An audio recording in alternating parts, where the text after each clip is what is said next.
Rĩrĩ bũrũri ũthiĩte na mbere kũgũmĩrwo nĩ thogora wa igũrũ wa mũtũrĩre. Gĩkundi gĩtarĩ gĩa gĩthirikari kĩa Okoa Uchumi nĩ kĩhithũrĩtie gĩtũmi gĩa thogora wa mũtũrĩre gũthiĩ na mbere na kwambatĩra. Gĩkĩhithũria gĩcunjĩ kĩa 70% kĩa mbeca iria irogotagwo nĩ thirikari gĩthiaga kũrĩha thiirĩ wa bũrũri, gũkũ gĩcunjĩ kĩa 30% tu gĩgĩthiĩ harĩ ũkũria wa bũrũri. Kenyans have come to a place where they feel that whenever we get into a crisis, some of our leaders, they do not see the crisis we are in. They just see an opportunity to make business. And that is why we have issues in health. You have the managed equipment services. That is again a mess.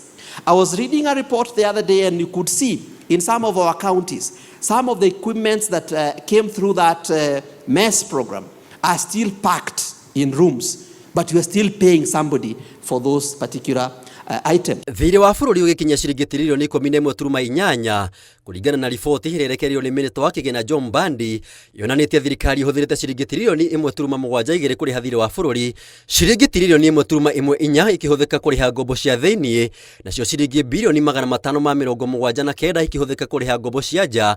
Thiirĩ ũyũ ũkĩrũgamĩrĩra gĩcunjĩ kĩa 69 harĩ igana kĩa ũtonga wa bũrũri. We need to have institutional bureaucracies that are working, EACC, judiciary, DCI, that are working. They worked on the education system. Education system in this country is chaotic, is a pandemonium approach. They worked on value addition from the agriculture and textile.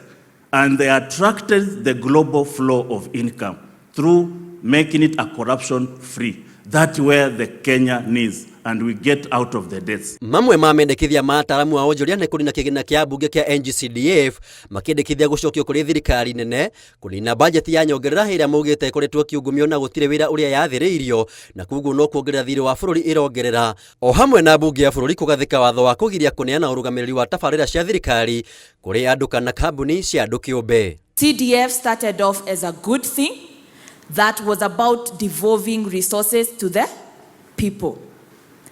But CDF is a big problem to public finance management because every year CDF is allocated 2.5 of the budget. It must increase every year. Yet the only people who can ensure that we have no fiscal deficit are our members of parliament. Ngiribotera Inooro TV, njĩtagwo Maina wa Kĩhara.